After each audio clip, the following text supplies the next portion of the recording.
भाइयों, इनकी गति तेज करने का अब समय है। इस विकास की गति को तेज करने का समय है कि 25 तारीख को हम सब मिलकर के ये कमल का बटन दबाएंगे, और जब कमल का बटन दबेगा तो यहाँ से राव इंद्रजीत जी कमल का फूल लेकर के वो नरेंद्र मोदी के पास जाएंगे। और भाइयों, ये तावड़ू का क्षेत्र भाइयों विकास की गति में पीछे नहीं रहेगा, ये भी विकास की गति के अंदर आगे बढ़ जाएगा। ये सोच अगर किसी की है तो ये सोच हमारी डबल इंजन की सरकार की रही है। हमने देखा है इस तावड़ू के बारे में, ये मेवात का क्षेत्र, ये पूरा का पूरा क्षेत्र 2014 से पहले ये लोगों के ऊपर छोड़ दिया था। बेचारे कहा गरीब हैं, ये पिछड़े हैं, और कांग्रेस ने तो कभी इसकी तरफ ध्यान ही नहीं दिया। अगर ध्यान किसी सरकार ने दिया है तो नरेंद्र मोदी की सरकार ने ध्यान दिया है। नरेंद्र मोदी की सरकार ने कहा कि कोई भी जिला पिछड़ा नहीं होना चाहिए, वो जिला आगड़ा होना चाहिए, और इस जिले के लिए अलग से इसको आकांक्षी जिला के अंदर शामिल करके अलग से योजना, अलग से नीति इस जिला के लिए बनी है। और भाइयों, मैं आज आप लोगों के बीच में एक बड़े फख्र के साथ ये बात कह रहा हूँ कि 2014 का पहला भी तावड़ू मेवात देख लीजिए और 2014 के बाद का भी देख लीजिए, आप लोगों को एकदम स्पष्ट अंतर नजर आएगा। भाइयों, चाहे रोड की बात हो, चाहे देश के अंदर अन्य कनेक्टिविटी की बात हो, चाहे देश की समस्याओं की बात हो, एक एक समस्या का समाधान करने का काम ये नरेंद्र मोदी की सरकार भाइयों इन 10 वर्षों के अंदर किया है। कांग्रेस तो समस्या को समस्या बना करके, लोगों को डरा करके वोट लेने का काम करती रही है, और उससे कहीं न कहीं विकास के अंदर बाधा भी उत्पन्न हुई है। हमने देखा है कांग्रेस के समय के अंदर वो नारे तो जरूर देते थे कि गरीबी हटाएंगे, परंतु गरीबी नहीं हटी, गरीब लगातार गरीब होता चला गया। परंतु आज अगर हम देखते हैं, ये एक विषय नहीं है, हर विषय के अंदर अगर हम लोग देखेंगे तो व्यक्ति का कहीं न कहीं मजबूती से विकास की तरफ ले जाने का काम इन 10 वर्षों के अंदर नरेंद्र मोदी की सरकार ने किया है। मुझे खुशी है इस बात की, कांग्रेस के समय में अगर एक बच्चे को भी नौकरी देनी होती थी, पूरा का पूरा गांव निकलता था, और माँ बाप की तो जुती ही टूट जाती थी, घूमते घूमते चक्कर काटते काटते बच्चा नौकरी नहीं लग पाता था। और आज वो लोग बोलते हैं, मैं आज आप लोगों के बीच में उन लोगों का बारे में भी बताना चाहूंगा।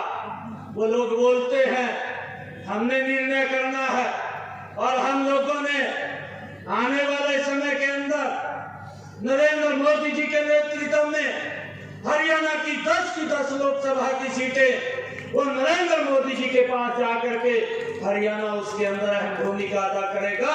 तीसरी बार प्रधानमंत्री बनाने का काम हरियाणा के लोग करेंगे भाइयों, जिस प्रकार से 2019 के अंदर किया है। मैं देख रहा था ये कांग्रेस के लोग बोलते हैं, उनके मुख्यमंत्री जो रहे भूपेंद्र सिंह हुड्डा, वो बोलते रहे हैं कि हमने नौकरियां दी हैं। अरे कैसे नौकरियां दी है, वो पूरा हरियाणा जानता है। हरियाणा का जिसका बच्चा लगा उसका माँ बाप जानता है, और वो बच्चा भी जानता है कि मुझे कैसे नौकरी मिली है। और भाइयों, 10 वर्षों के अंदर उन्होंने जो नौकरियां दी वो मात्र 68,000 नौकरियां दी, और 68,000 नौकरियों के अंदर भी भाइयों कोर्ट ने अगर इनके डिसीजन गलत थे, उस डिसीजन को गलत बताया तो उन बच्चों को भी बाहर करने का काम किया। ये इनकी गलत नीतियों का परिणाम है। मेरी पार्टी इकट्ठी ईमानदार है, परंतु भाइयों ये भी एक हमारी हरियाणा की कहावत है। ये कहावत है कि हाथी के दांत है, खाने के और हैं, दिखाने के और हैं। भाइयों, ये बात भी उन लोगों के ऊपर लागू होती है जो कट्टर ईमानदारी का चोला पहन करके लोगों के बीच में जाकर के बोलते थे। आज वो लोग जेल के अंदर बैठे हैं जिन्होंने भाइयों गलत काम किए। अगर कहीं पर भ्रष्टाचार होता है, उस भ्रष्टाचार का असर वो किसी और पे नहीं, वो गरीब व्यक्ति के ऊपर पड़ता है, क्योंकि उसको जो सुविधाएं सरकार देती है, जो उसके ऊपर पैसा उस क्षेत्र के विकास के ऊपर खर्च होना होता है, तो पैसा भ्रष्टाचार की भेंट चला जाता है और वो लोग उस विकास से, उन सुविधाओं से वंचित रह जाते हैं। और उसका परिणाम है, हमने देखा है लंबे समय तक देखा है कि नारों के अंदर ही वोट लेते रहे, गरीबी हटाएंगे, परंतु गरीबी नहीं हटी और गरीब ने उन लोगों को ही हटाने का काम किया। परंतु इन 10 वर्षों के अंदर नरेंद्र मोदी जी ने जो शब्द कहा था कि मेरी सरकार ये गरीब को समर्पित सरकार होगी, आज गरीब के हित के अंदर लगातार योजनाएं बन करके उसको मजबूती की तरफ ले जाने का काम किया जा रहा है। आज मैं अगर देखता हूँ इन 10 वर्षों के अंदर 4 करोड़ से ज्यादा नरेंद्र मोदी ने हाउस बना करके चाबियां सौंपने का काम किया है। अगर किसी सरकार ने चिंता की है, नरेंद्र मोदी जी ने वह चिंता की है कि मेरी माताओं बहनों को शाम ढलने का, सूर्य ढलने का इंतजार करना पड़ता था, उन्होंने 11.5 करोड़ शौचालय बना करके वो देने का काम भी नरेंद्र मोदी की सरकार ने किया है।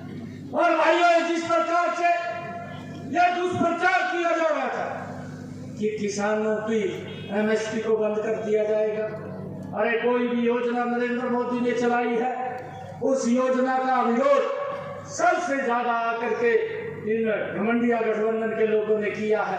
भाइयों, हमने समझना है कि एमएसपी को बंद कर दिया जाएगा, परंतु 2014 से लेकर के आज 2024 लगातार एमएसपी किसान को बढ़ा करके देने का काम वो नरेंद्र मोदी की सरकार कर रही है।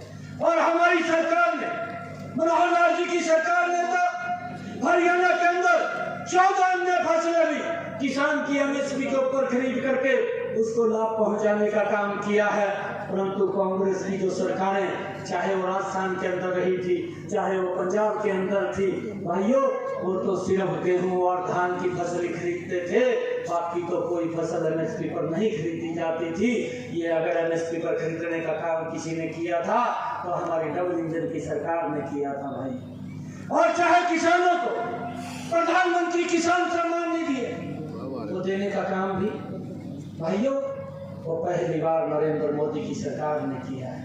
ये सरकार की सोच है कि मेरे किसान की स्थिति में सुधार होना चाहिए, उसकी स्थिति मजबूत होनी चाहिए, उसकी इनकम बढ़नी चाहिए, उसके खर्चे कम होने चाहिए। और उसको लेकर के हमारी सरकार ने 6,000 रुपया 1 साल के अंदर किसान के खाते के अंदर पहुंचाने का काम ये प्रधानमंत्री किसान सम्मान निधि के माध्यम से किया है। और भाइयों, चाहे किसान को सुरक्षित करने का काम प्रधानमंत्री फसल बीमा योजना है, उसके माध्यम से हम